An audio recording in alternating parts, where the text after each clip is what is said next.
Yigitim cho'pa-cho'pisini bir opamga, bir menga tutardi. Biz bir-birimizdan qizg'onib so'rardik. Chunki u meni sevgan yigitim bo'lsa, opamni esa. Assalomu alaykum aziz do'stlar. Kanalimizga xush kelibsiz. Sizlar bilan yana birga ekanimdan juda xursandman. Men uni ilk bor ko'rganimda yuragim titrab ketgandi.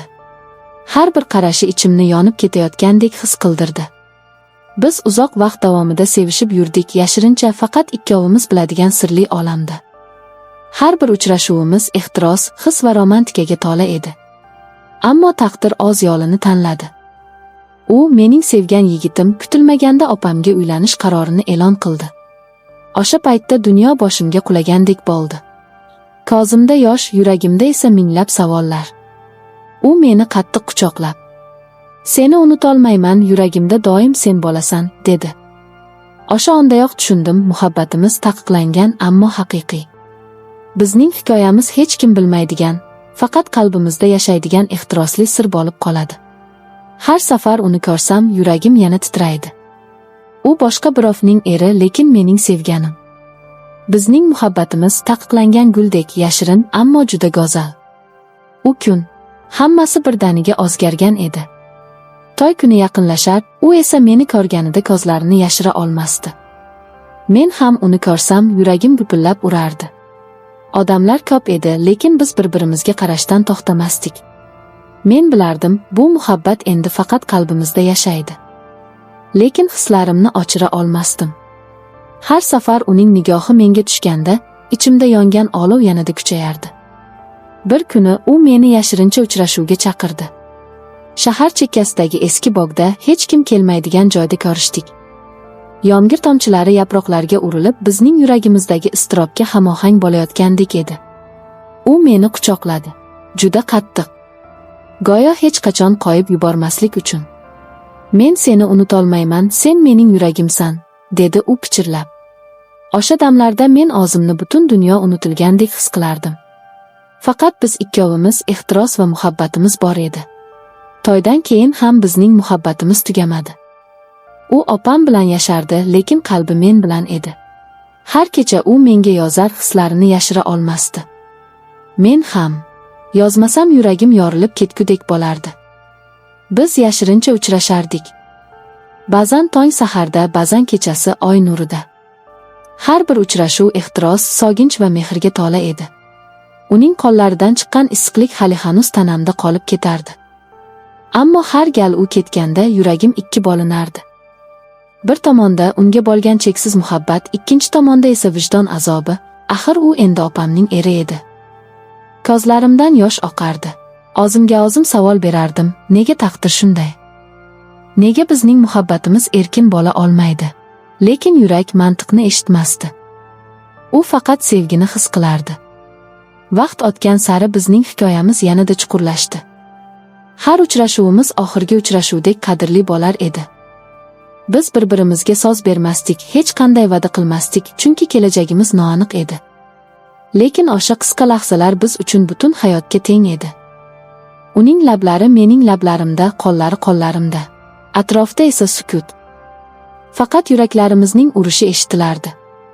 Bizning muhabbatimiz yashirin sir, uni hech kim bilmasdi. Lekin u mening butun hayotimni egallab oldi.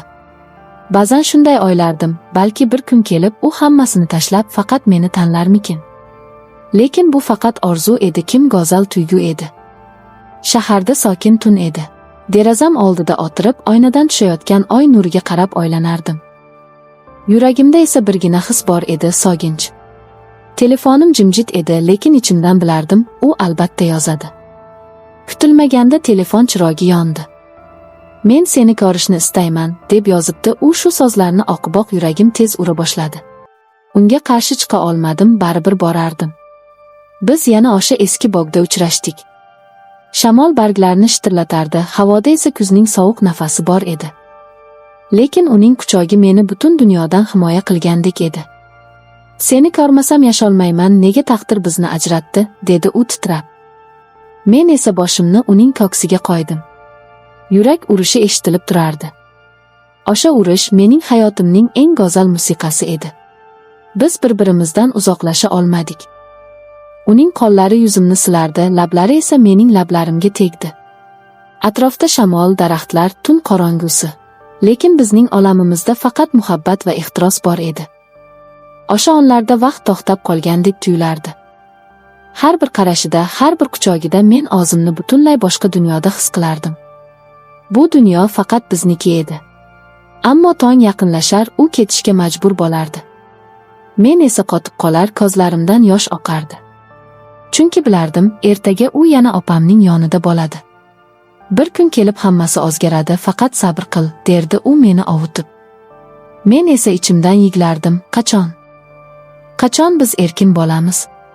Biz bir-birimizga maktublar yozardik. Yozgan har bir satr yurak qonimizdan yozilgandek edi. Men yozardim, seni sevim, seni unutolmayman, sensiz hayotim xazon. U esa javob qaytarardi, sen mening qalbimning yagona egasisan, hatto yonimda boshqa odam bo'lsa ham, yuragim faqat sen bilan. O'sha maktublar men uchun eng qimmatli xazina edi. Ularni yostiq tagimda yashirib qo'yardim. Har oqshom o'qib ko'zlarim yoshga to'lardi. Kunlar o'tardi, lekin bizning muhabbatimiz sonmasdi. Aksincha, har bir uchrashuvdan keyin u yanada kuchliroq bo'lardi. Lekin men ichimdan azoblanardim, opam bilib qolsa-chi? Agar hamma bilib qolsa-chi? Bu savollar meni qiynardi. Lekin yurak buyruqni eshitmasdi. Har gal uni ko'rsam, barcha qo'rquvlarim, barcha shubhalarim yo'qolib, faqat muhabbat qolardi. Bir kuni yomg'ir yog'ayotgan kechada u meni yana ko'rishga keldi. Biz yomg'ir ostida turib, hech narsadan qo'rqmay quchoqlashdik. Yomg'ir tomchilari yuzimizdan oqardi, ko'z yoshimizga qo'shilib ketardi. U menga qarab dedi: "Agar dunyo qarshi bo'lsa ham, men seni sevishda davom etaman." Men esa pichirlab javob berdim: "Men ham." O'sha lahza mening butun hayotimdagi eng katta baxtim edi.